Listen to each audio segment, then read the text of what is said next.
Well, we are told that man can choose between right and wrong, and he does as he suits him.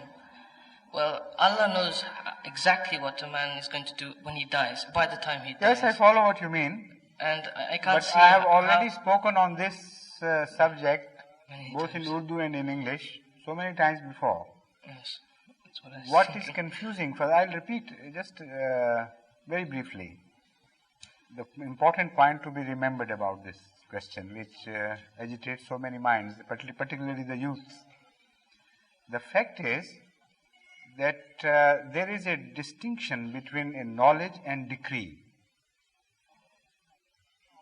And that distinction is to be borne in mind. If anything is in Allah's knowledge, that is a different thing altogether from a decree, preset decree by Allah. That is also in Allah's knowledge. But the shifting of responsibility is decided differently in these two different cases. Now, people generally don't understand this because they project themselves into the past and say, Allah had the knowledge that we will do this thing at such and such time. So because Allah's knowledge was right, we had no option. We had to do that thing exactly as Allah knew it to be. And because there is no option left for us, so despite the fact that apparently we have options, in reality we do not have options. Because if we had not acted as Allah knew we would act, then we would have defied the knowledge of Allah and it was not possible for us. Yes. This is how the confusion is created. But instead of projecting yourself into the past, if you project yourself into the future and look back at yourself at a later date, you will have the complete knowledge of what you did in the past as compared to that future. For instance, today you have eaten something and you remember it very well, and tomorrow you will have that knowledge and a very certain knowledge of what you did did yesterday. And that knowledge is so positive and so certain that it can never change an iota from the facts, nor the facts can deviate from that knowledge. They are fully, completely in accord with each other. Yet your knowledge of the future is not responsible for your acts of the past. Yes. You understand this relationship? Yes. And if that knowledge was shifted to the past, still it will have no bearing.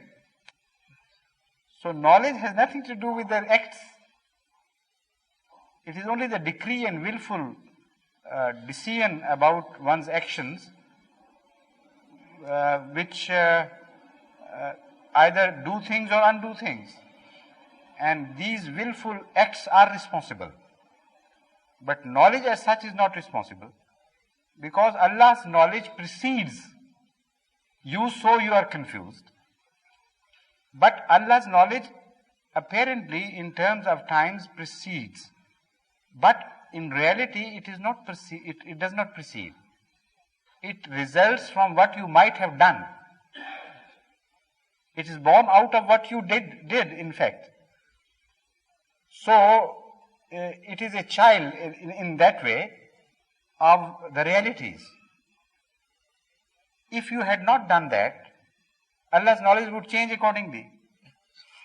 If at the last moment you have decided to do something else, you can do that.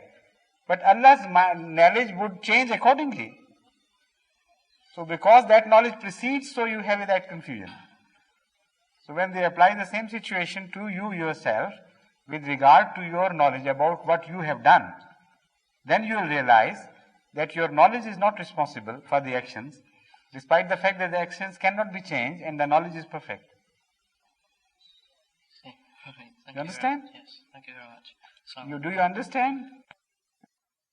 Satisfied or not? Have you been able to understand this difference between knowledge and decree or not? Well, I'd like to continue, but... So you repeatedly listen to this cassette because I have come across some very hostile atheists with the same question. Oh. And of course I am not bracketing you with them, but I am just quoting this to satisfy you that although they did not want to believe in this, they thought this was the greatest weapon against the concept of God and against the concept of decree and the freedom of action. Yet, after I spent a little time on the same lines, with the grace of Allah, they did not even return satisfied, but they said it in so many words. Now we follow this point. So because I've tried it already on hostile ears, so it should not be difficult for you to understand, but it's rather difficult to make this distinction, this fine distinction. Inshallah, Yes. I hope. Thank you very much.